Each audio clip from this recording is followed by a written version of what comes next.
Hey everybody, it's Peter, and in this video I'm going to do a complete in-depth review of the 2022 Toyota Corolla Cross, which is a really bad name for a pretty good vehicle. And I'm here at Jim Gilbert's Wheels and Deals here in Fredericton, New Brunswick, and the best thing is for you, if you're just watching on video, if there's a question that you have about this vehicle that I don't get to in this video, make sure you let me know in the comments below and hit subscribe, because I can come back to this vehicle because Jim Gilbert's Wheels and Deals gives me complete access to their entire vehicle lineup so that I can make sure that I answer your questions both on this vehicle and also to compare this vehicle to other vehicles in its class. So if there's a vehicle that you want this compared to, let me know that as well, and we'll get right into the review right now. All right, so why is this a dumb name? Well, manufacturers basically start with, let's take our really popular selling model and try to move those buyers to other vehicles. Now, it would make sense if this vehicle was exactly like the Corolla, if it maybe shared every part of the platform. I'm not 100% sure about which platform this shares, but I can tell you it's not a Corolla. What I think it will do is be a nice stepping stone for Corolla buyers into this, but it does feel different than a Corolla, and we're going to go through some of those differences in this video. Now, there's also in the Corolla lineup is a Corolla hatchback, which is an excellent vehicle. There's the Corolla sedan, there's Corolla hybrids, which this will also be available in, so this particular one is not that, but this is the Corolla SUV. And like I said, it really isn't a Corolla in the same way that the hatchback and the regular Corolla kind of have some similarities. However, the typical Corolla buyer is not a high performance vehicle buyer, and to move from a Corolla to a Corolla Cross, the handling is going to be probably the same for your everyday driving. It will feel different, but it will give you some more practicality. So in this review, we're going to go through some of those similarities and differences, and I'm going to show you a bunch of the tech inside this vehicle that I think a lot of the other videos aren't showing. So overall view here, you've got a pretty good small crossover. So if you think of something like, oh, I don't know, the Kia Seltos or something like that, that's kind of what this is going after. But I can tell you that it feels longer than that vehicle just from looks. I haven't checked the exact spec to see how many millimeters it is, shorter, longer, taller, whatever, but it has some substantial presence on the road. When you're sitting in the driver's seat, you do see more hood here than you would in something like the Corolla sedan or the Corolla hatchback. Up top, you've got a sunroof on this one. You've got a roof rails here. Roof rails are necessary for the average crossover buyer because you want to be able to use them to take extra luggage. We're going to show you trunk space in just a second here, but this is a nice option for an all-wheel drive vehicle. Where does it fit into Toyota's lineup? It is just below the RAV4. And if you think about Toyota's history, the RAV4 started off as a very small SUV. It actually started off smaller than this. But as it grows and fills in a new space in the segment, they're able to fill in the spot that was abandoned by the RAV4 by bringing in a new model, and that's where this fits. So let's take a look now. We'll start with the trunk space, rear seat space, and then we'll head into the driver's environment where we can talk about some of the technology in this car, which is actually very good. All right, let's start with trunk space. Usually I show the keys right before I jump into the car, but let's show you the keys right before I jump into the trunk on this one. Pretty simple keys, typical Toyota type stuff. If you hold down this button though, you do end up with something that you don't always have in this class, and that is a power operated tailgate, which is kind of nice. Overall, you've got what you need here. This one has the JBL subwoofer off to the side. You do have the guide here, which you can cover, or the blind, which you can use to cover your stuff. It's good stuff. You have a fairly large tire underneath the floor here. It is a compact spare, but it sits fairly high. My only thinking is maybe they're saving some space for that battery pack that's going to go in the hybrid one. It does feel like a little bit less space than some crossovers, but again, they're marketing this as sub RAV4, so smaller than a RAV4, and it's probably class competitive for space, certainly bigger than something like a Hyundai Kona or something like that, but again, the vehicle is bigger than something like a Hyundai Kona as well. One little thing you'll find here is the seats here are fixed in place. Some vehicles, something like Kia Seltos for instance, will tilt back one spot. This one will not. That being said, they are comfortable. We're going to work our way there. You've got some tie downs in the front here. I don't actually see tie downs in the back here, which is interesting. So you have less tie down ability than you would have in some other vehicles, but you do have some little hooks over here and there to hold groceries and other things. And again, that blind there can come in and come out. So again, good space. The storage space underneath here is working its way around the tire. Not a whole lot of storage space, but again, it is a hatchback type design, so you can fold down the seats and fit a lot of stuff in here, more again than the Corolla hatchback. One feature we're seeing more and more on these power closing trunks is you used to just have the trunk closing button, and when you have these keyless entry keys, you would close the trunk here, have to walk around to a door handle of the vehicle in order to lock the vehicle. Now you can close and lock the vehicle by just hitting this button here, which makes more sense. So that's good kudos to Toyota for adding that feature there. We're just gonna close it for right now, and we're gonna hop in the back seat. The first thing we're looking for rear seat space in a crossover like this is, how does a 6-footer fit? So average tallish person, how do I fit? Well, getting in and out, just fine. So we're gonna take the camera inside the car here, but you've got a square roof line here, which is really good. A lot of vehicles kind of curve that door line off, and it is easy to get in. You sit sort of low for an SUV, which is fine, it's comfortable, but let's take the camera in and show you the pros and cons down here. All right, we're headed to the back seat, but I want to show you one little thing that this crossover does right that doesn't happen much in this class, but does happen on other SUVs. The doors here, front and rear, wrap all the way around the bottom. Now that seems like a minor thing, but in Canada here, where we get a lot of road salt and other dirt and stuff, you have this area here that is protected from dirt with a little rubber seal down the bottom there, and it all stays clean. So when you're getting out of a taller vehicle, sometimes your pant legs will rub against the back here and you'll have that dirty pant leg all day. You won't have that here on the Corolla Cross. Let's jump in here and show you a couple little things. We are going to shut the door, mostly because it's cold outside. All right, I'm going to go wide angle for a second here so the camera's view is a little skewed. One thing that kind of confuses me with this car is it looks to be a larger SUV than it is. Now, overall rear seat space, probably similar to something like a Hyundai Kona, which is not known for a ton of knee space. Again, as a 6-footer, I fit here just fine, but for a vehicle that looks larger, it doesn't have a massive rear seat. I think it's fine for the class, it'll work. This seat is tilted a little farther back than it should be for comfort, but again, the seat that I'm sitting behind is what a 6-footer would need to create room for me, and again, I'm a 6-footer here. Now, again, not a real problem. You do have vents down here. I do have one little complaint about this car.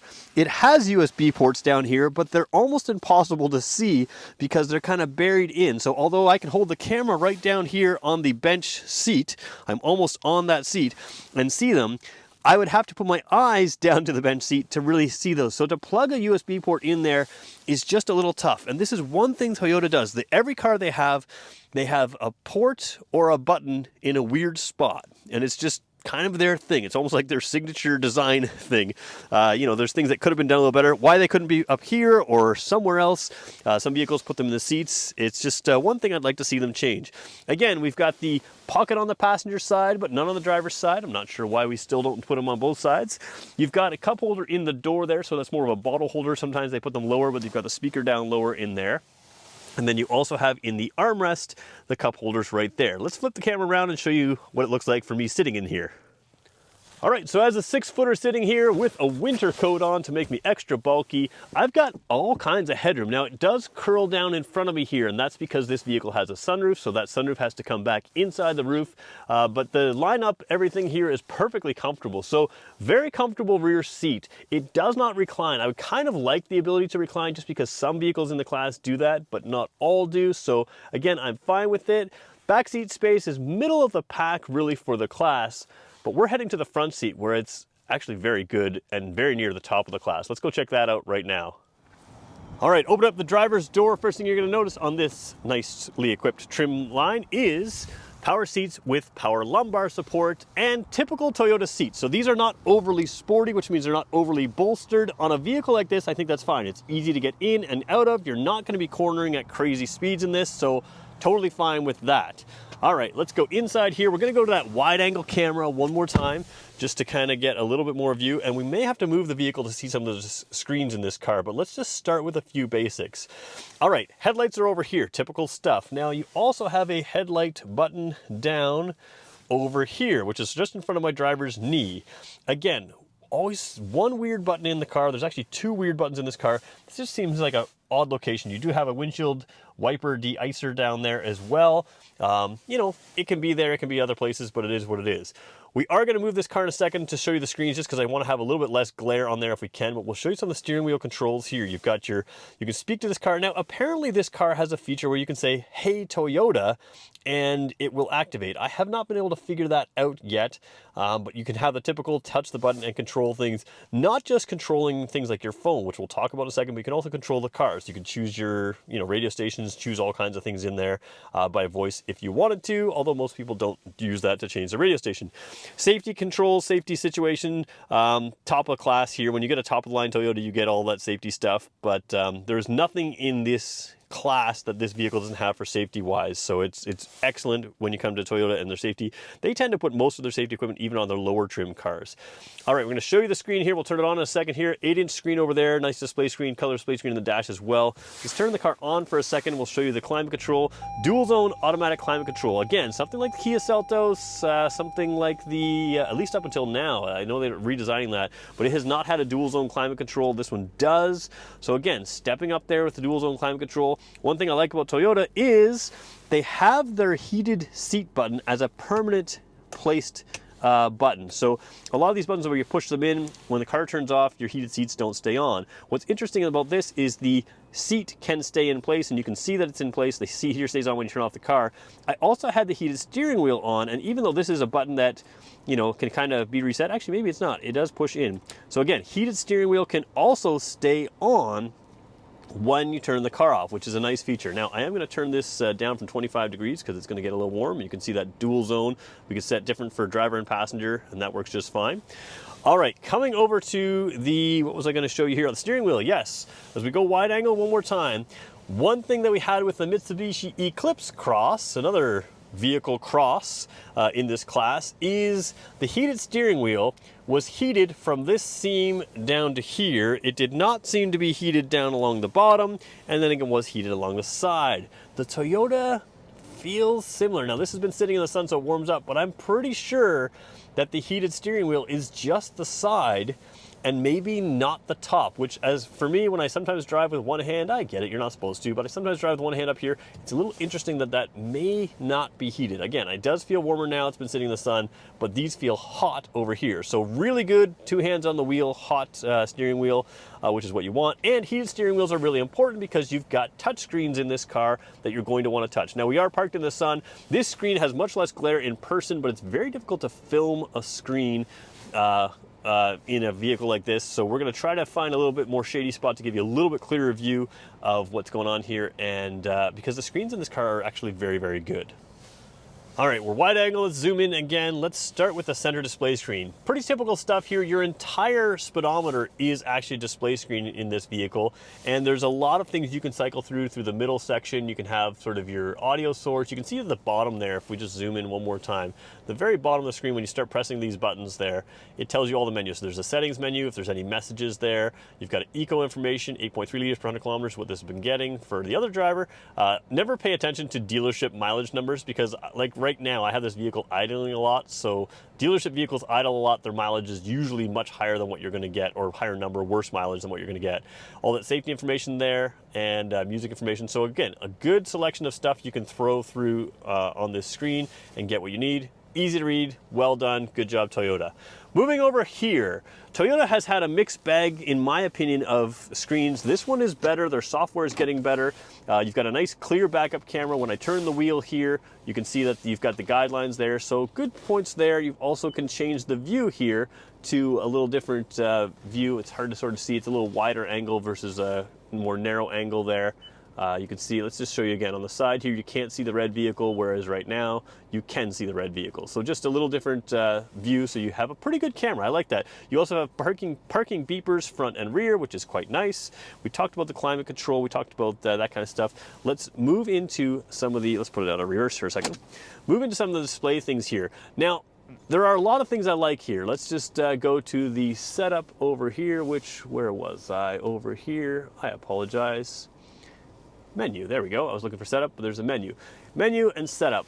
You've got some voice control here, and what's pretty cool is you can actually customize and train your voice. So the same way your phone recognizes your commands, this can also train. And it's a simple process of just repeating 10 commands. A lot of audio system or voice recognition systems in cars just aren't very good with different people with different voices. So it gets you to say 10 different phrases, and then the car is better at recognizing how you say those phrases. If you have a bit of an accent or if you have anything else, it basically understands what you're saying, which is pretty good.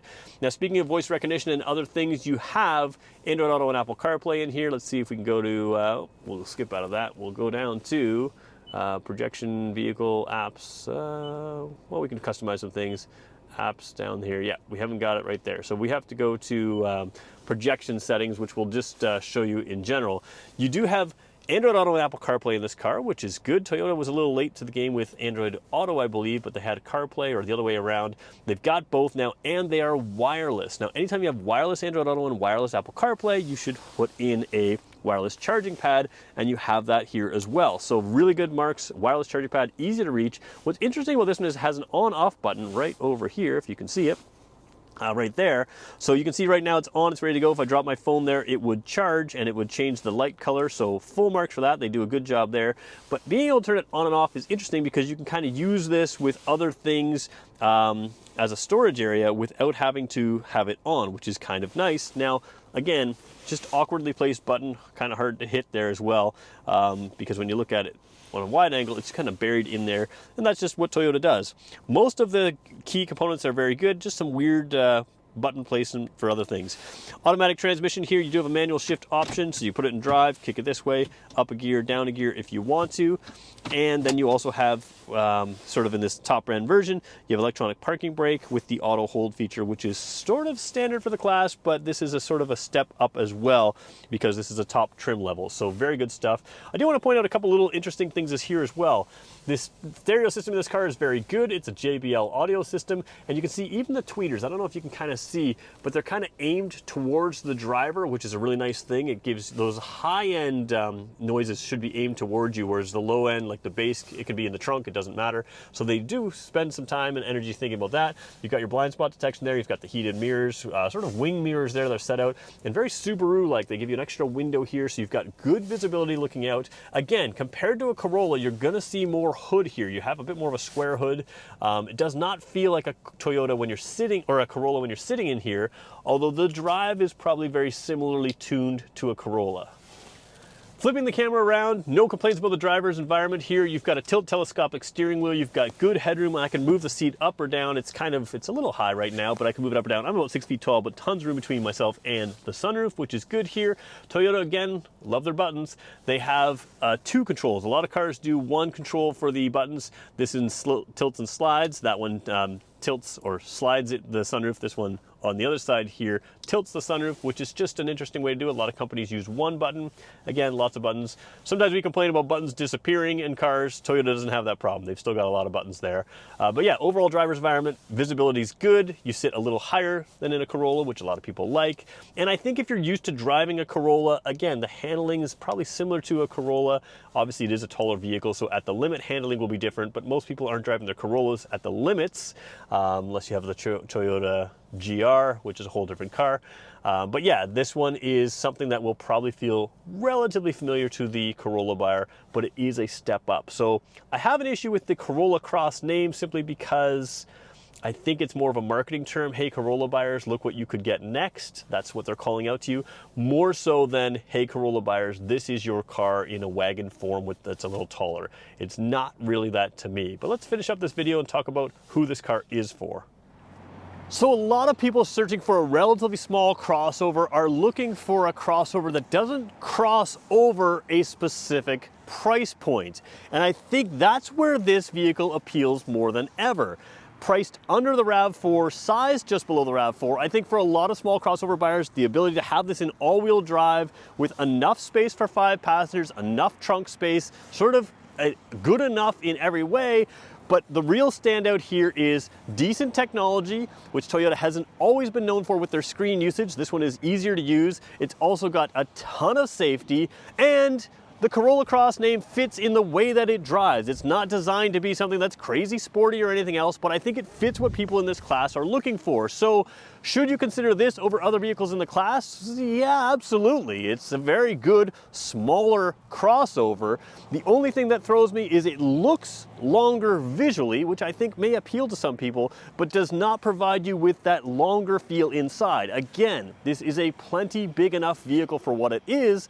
It's just a vehicle where I expected it to be bigger inside because maybe just the styling, it looks pretty good on the outside. So there's a lot of options in this class, everything from higher end Kia Seltos and Hyundai Kona to lower end Honda CR-V. Toyota itself, I think, is people are going to cross shop this with the RAV4 and figure out, and I think this will steal sales from the RAV4. When you move into this as a hybrid, which will be available in the future, a Corolla Cross hybrid, then you're also having the Venza in the lineup, which is a crossover right in the Toyota's own showroom. So lots of crossover in the crossover segment.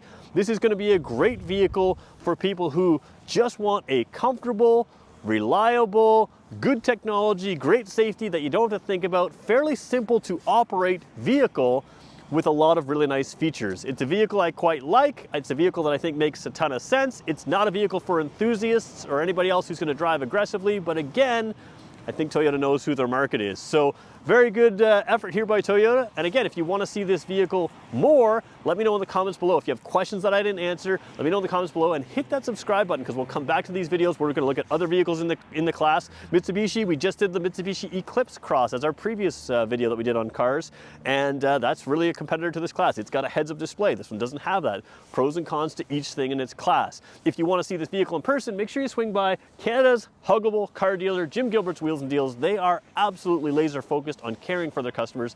They do a better job than anybody. This vehicle is very difficult to get from Toyota right now. There's long order times. It says right on the website that, hey, there's not many of these out there and you're gonna have trouble getting one. Toyota basically advertises that. If you want to get one easily and just drive off the lot with it today, Jim Gilbert's Wheels and Deals here in Fredericton. Thanks everybody for watching.